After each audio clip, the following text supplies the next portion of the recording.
All right, so with this video, I'm gonna show you how to draft an LOI. So let's get started. So when we're representing the buyer, we always submit an LOI on our own template. This is our standard template that can be found in the brokerage templates folder in Dropbox, which I will be sharing if I haven't shared already. And we start off here. So the date is going to always auto populate till today when you open this template. When you save this document, make sure you're always doing save as, and you're saving it as a separate thing. Don't ever override the template. It's very important. So when we're representing the buyer, we won't know the seller's name, and it's not worth your time to try to research it. So we always just put seller of record, and then under it, care of, we're going to put the agent's name that's representing the seller and who we're submitting the LOI to. So we're going to use this Dollar General as a template. In this case, Jeff Lefko is the agent. So I'm going to type in Jeff Lefko, and his company is Hanley. Can't really see it here, but it's Hanley Investment Group. So I'm going to type that right here, Hanley Investment Group. All right, then we come down here, letter of intent stays the same. Tenant, we're going to go ahead and type in Dollar General. And then the address, doesn't have the address in the email, so we're probably going to have to go to their website to grab it.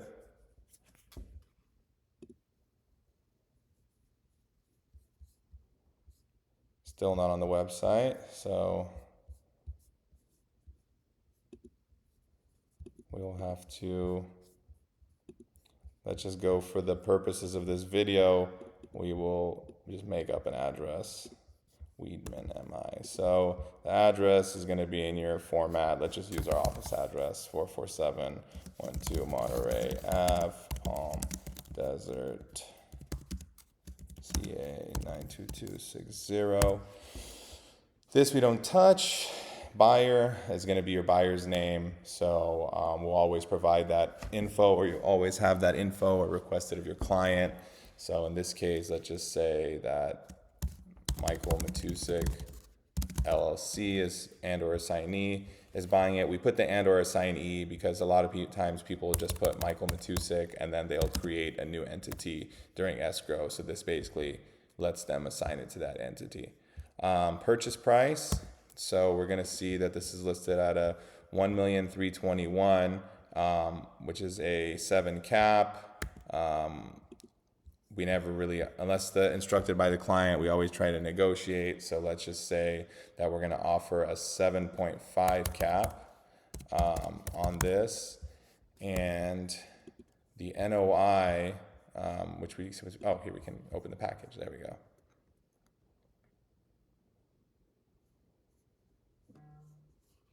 So open the package. So their NOI is 91,840 here. So we will go ahead and put that into the proposal here. 91,840. Now the way to figure out what the price comes out to when choosing the cap rate is we're gonna divide the NOI by the cap rate. So we'll go ahead and do 91,840 divided by, and now we have to do decimal places because it's a percentage, so 0.075. So it gives us 1,224,533.33. So we never put the cents when we submit an offer, so we're just going to round it to a million.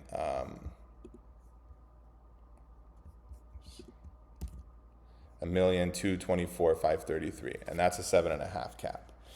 The deposit is the next thing we put in here. The deposit is typically, your client may say they want to put in a particular amount, 50,000, 10,000, but we always try to make it about 3% of the purchase price if we weren't instructed by the client.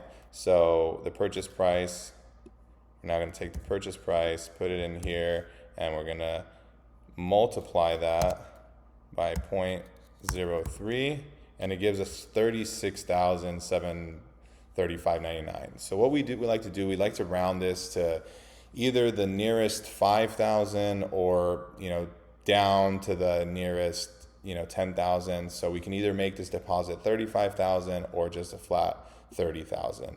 I'm going to go ahead and make it 35,000.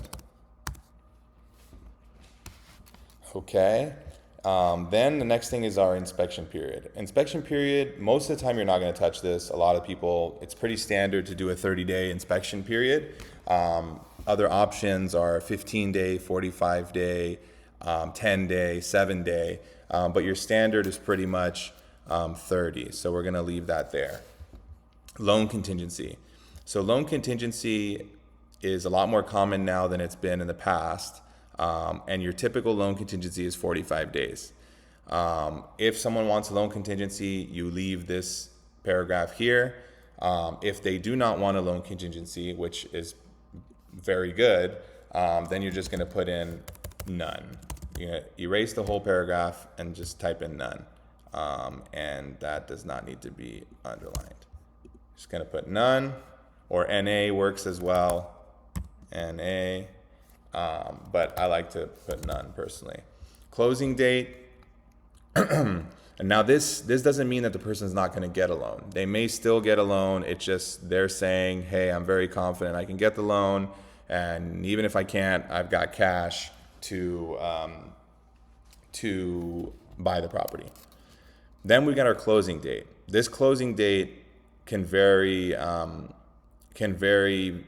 based off of this here. So, if you have a client they're getting a loan, it's going to always probably be 45 or 60 days for closing.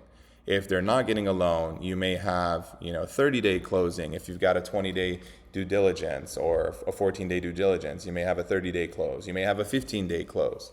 But usually it's pretty standard at a 60-day close.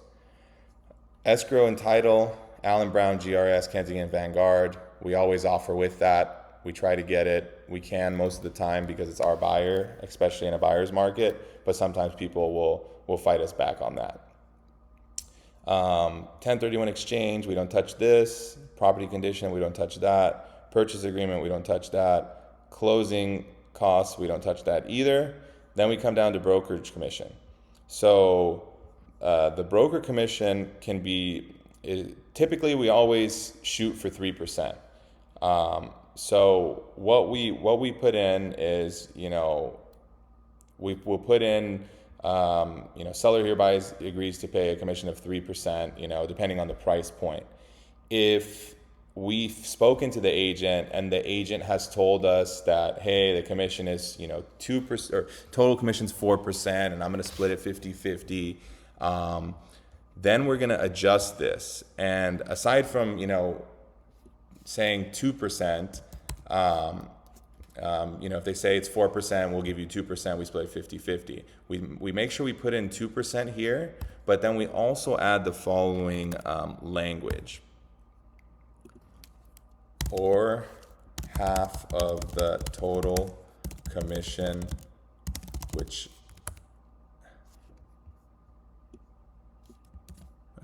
add it right here, oh boy.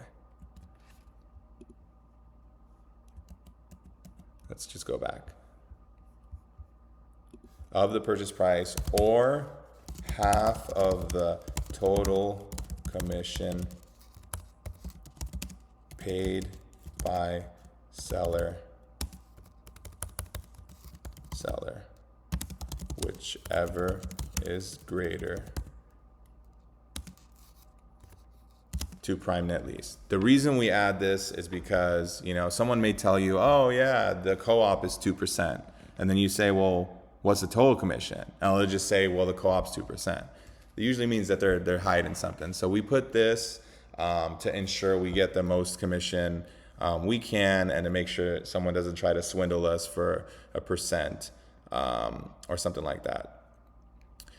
Now, this can also be different if we are representing our own seller. If we're representing our own seller and we already have a commission agreement in place, then this gets changed to commission per separate agreement with prime net lease. So per separate agreement with prime net lease. So that's if it's our listing. And if it also is our listing and we're sending it to our own seller, then then here we put the seller's name and we remove the care of because we're already in care of. So if this was our seller, we would type in here, the seller's name. Let's just say his name is Jim Smith LLC. And then we could put in, his address here as well under it. So 2525 Main Street, Los Angeles, CA. I don't know, it's a Los Angeles zip code. Okay. And then, but that's only if it's our person. So that's an option, basically the only other option we can have. Then when we take out the loan contingency, it's really important to get this onto the second page. So we're just going to enter that a couple times to get that paragraph separated. Then we need to add the date. This is an important part. We have to put in a response date. So what I would suggest is usually 2 days after. So today's the 17th. So I would put the 19th. However, today's Friday when I'm doing this, and you don't ever want it to expire over the weekend. So I'll probably give it till Monday. So we'll do it to the 20th. And then we put that in the format of Monday, May 20th,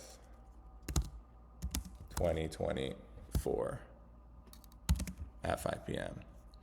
Then we add the purchaser down here again. Purchaser here is Michael Matusik LLC.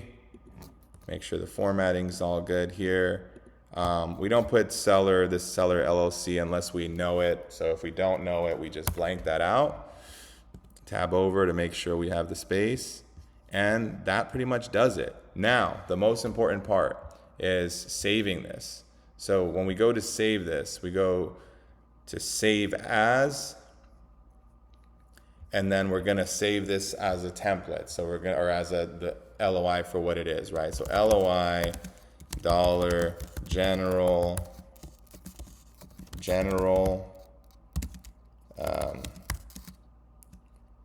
what I say, this is in Palm Desert, CA. That's our standard save format. I'm gonna save it here. And so we're gonna save the Word document in case there's any errors, we need to come back, make changes, or down the line we wanna revise it. So after we do that, then we go to save as again, and then we go to the file format and we change it to PDF, export to PDF, and then that PDF file is going to be what we are putting into DocuSign and sending to the client for signature. That'll do it for this video. Comment below if you have any questions.